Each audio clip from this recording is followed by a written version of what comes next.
अस्सलामु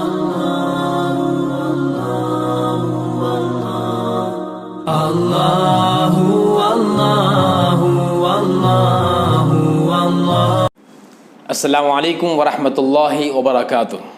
इस्तक़बाल है आप सबका पयाम हबीब यूट्यूब चैनल पर। आज फिर हम आपकी खिदमत में हाज़िर हुए हैं डॉक्टर मुज़म्मिल अंसर साहब की रिफ़ाक़त में, आपके साथ में।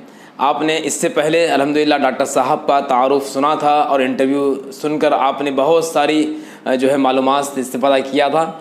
हम डॉक्टर साहब से गुजारिश किए थे कि हमारे नाज़रीन के लिए, अवामुन्नास के लिए कुछ मुफीद बातें सेहत से मुताल्लिक़ हफ्तावार तरतीब से बयान किए जाएँ, तो डॉक्टर साहब ने हमारी गुजारिश को कबूल किया है। आज हम उसी सिलसिले में हम आपकी खिदमत में हाज़िर हुए हैं। डॉक्टर साहब अस्सलामु अलैकुम वरहमतुल्लाहि वबरकातुहू। वालेकुम अस्सलाम वरहमतुल्लाहि वबरकातुहू। बहुत खुशी हुई आप तशरीफ़ लाए। अल्लाह करे कि ये सिलसिला जारी रहे। आमीन आमीन आमीन आमीन। डॉक्टर साहब गुज़िश्ता माशाल्लाह आप जो कुछ हिदायत दिए थे नाज़रीन के लिए माशाल्लाह बहुत मुफीद थी, और बहुत सारे लोगों ने कॉल के ज़रिए से या मुलाकात के मतलब मुलाकात करके बताया कि जो है क्या क्या फ़ायदा हुआ उनको। माशाल्लाह बहुत खुशी का ज़ाहिर किया। अल्हम्दुलिल्लाह, शुक्रिया शुक्रिया, आपकी मोहब्बत हैं जी अल्हम्दुलिल्लाह।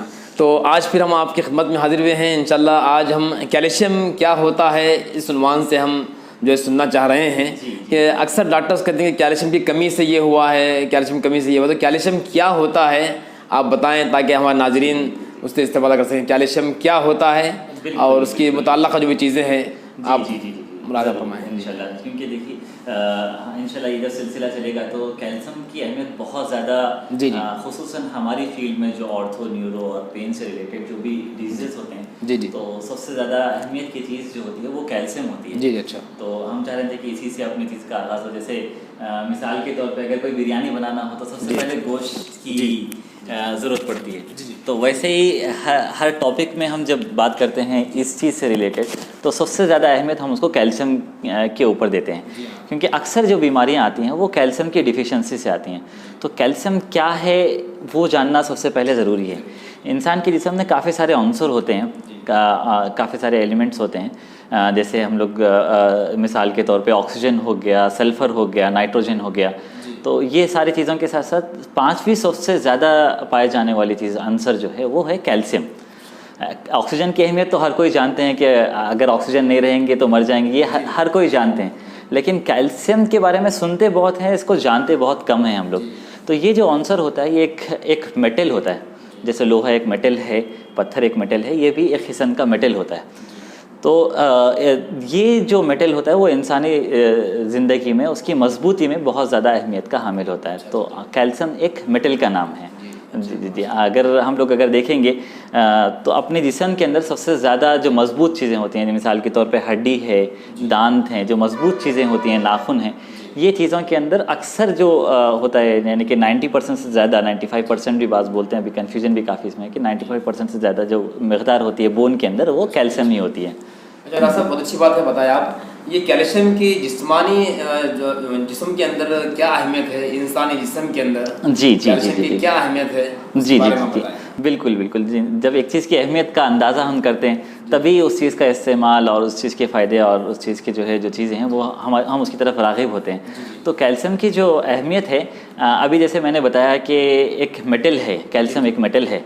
तो अब हम एक आसान से मिसाल लेंगे, क्योंकि ये वीडियो हम जो है आवाम के लिए बना रहे हैं तो मैं ज़्यादा टेक्निकल पार्ट में नहीं जानना चाह रहा। अगर हम बिल्कुल आम मिसाल में इसको समझेंगे तो बिल्डिंग का जो स्ट्रक्चर होता है, जैसे बिल्डिंग बनाने के लिए जो मजबूती होती है वो मजबूती में जो अहमियत की चीज़ें होती हैं वो हार्ड चीज़ें होती हैं, मेटल होती हैं। जैसे लोहा है, लोहे की मजबूती की वजह से एक बिल्डिंग ठहरी हुई होती है।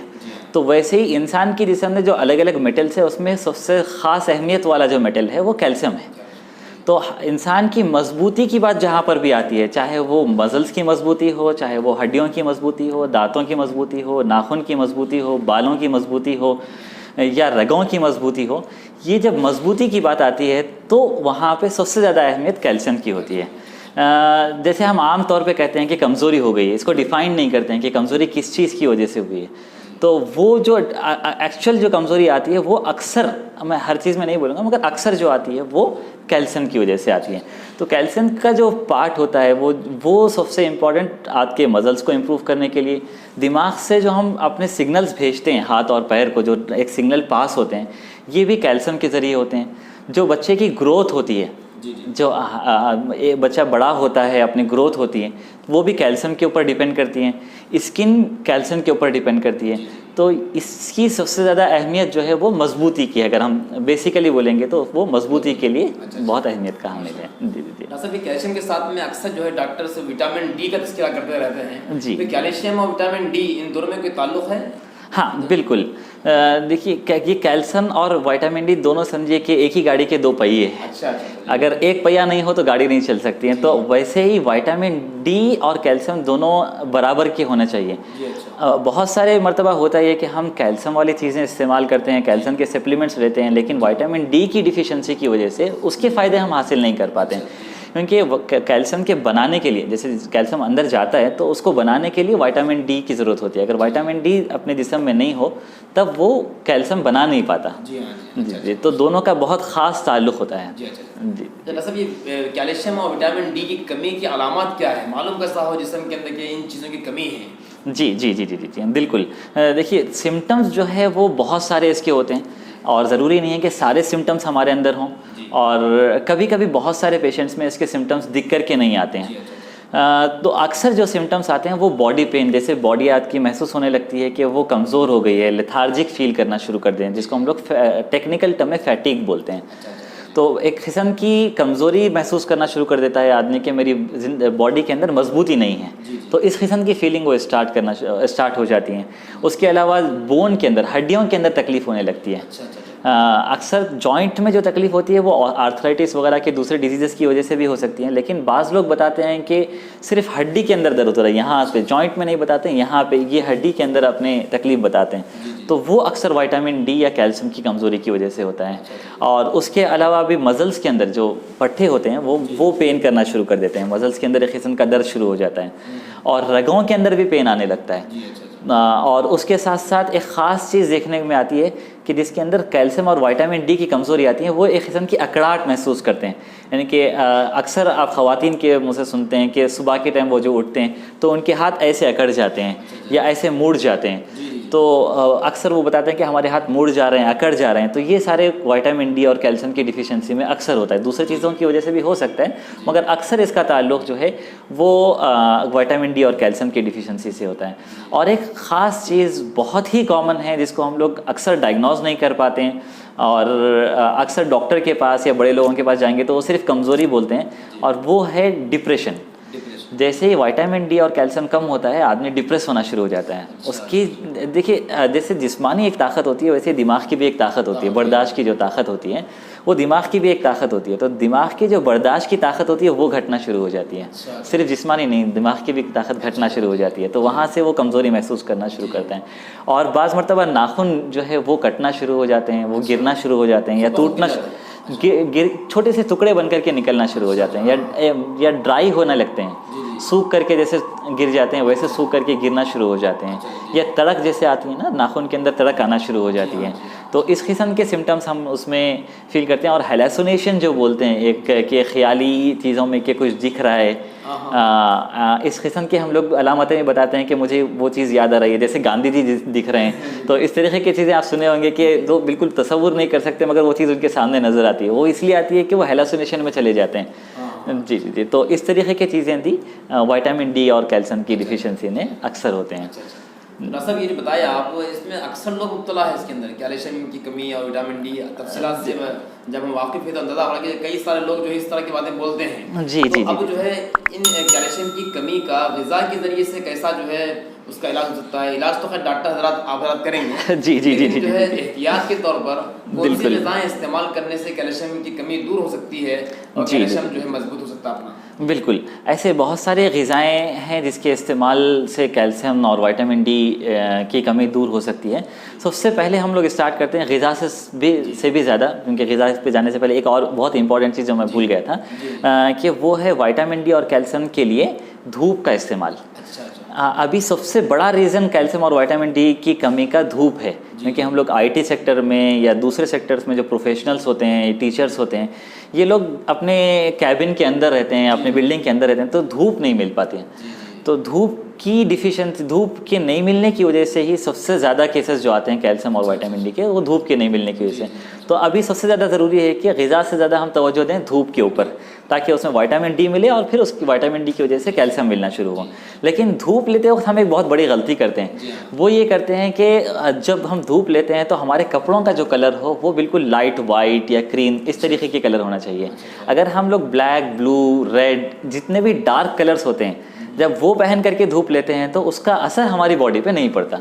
बहुत सारे लोगों से हम सुनते हैं कि हम तो 24 घंटे धूप में रहते, 24 घंटे तो नहीं मगर आम मिसाल के तौर पे अक्सर हम जो है धूप में ही काम करते हैं, लेकिन उनका ड्रेस जो होता है वो डार्क कलर होता है, तो उसकी वजह से फिर से वो जो है विटामिन डी डिफिशिएंसी में चले जाते हैं। तो उसके अलावा जो है दूध है, दूध का इस्तेमाल बहुत ज़्यादा मुफीद है, मछली का इस्तेमाल बहुत ज़्यादा मुफीद है, और अंडे का इस्तेमाल भी बहुत ज़्यादा जो है कैल्शियम के लिए मुफीद है। उसके अलावा तरकारी में ब्रोकोली, भाजी, जितने भी ग्रीन वेजिटेबल्स होते हैं वो इसमें काफ़ी अहमियत के हामिल हैं। उसके अलावा जब डिफिशिएंसी, ये उस वक्त है जब आपको डिफिशिएंसी नहीं होती है, जब आप एक नॉर्मल ज़िंदगी गुजार रहे हैं, आपको इसकी डिफिशिएंसी नहीं है, तब आपको ये ग़िज़ा से लेना चाहिए। लेकिन जब डिफिशिएंसी आ जाती है तब सप्लीमेंट बहुत ज़्यादा ज़रूरी हो जाता है। लेकिन सप्लीमेंट कब लेना चाहिए और किस मौके पर लेना चाहिए उसका डॉक्टर के मशवरे के बिना मत इस्तेमाल करें। और एक अक्सर क्वेश्चन किया जाता है कि हेल्थी लोगों में कितने कैल्शियम की ज़रूरत पड़ती है, एक आदमी को कितने कैल्शियम की ज़रूरत पड़ती है। तो उसमें काफ़ी दूसरे राय हैं लोगों की, मगर अक्सर जो कहा जाता है वो 2500 mg है। 2500 mg पर डे एक नॉर्मल आदमी को जो 19 साल से 50 साल की उम्र के दरमियान का होता है उसको ज़रूरत पड़ती है। इतना चाहिए हमारे जिस्म को, इतना कैल्शियम लेने से आपकी सेहत बरकरार रहती है। लेकिन अगर हम कम से कम भी अगर आ जाएं तो वो समझिए कि 1500 mg इतना तो हमारे जिस्म में जाना चाहिए। इससे कम अगर जाएगा तो आपके बोन वीक होंगे, आपके जितना प्रॉब्लम है वो डिफिशिएंसी आना शुरू हो जाएगी।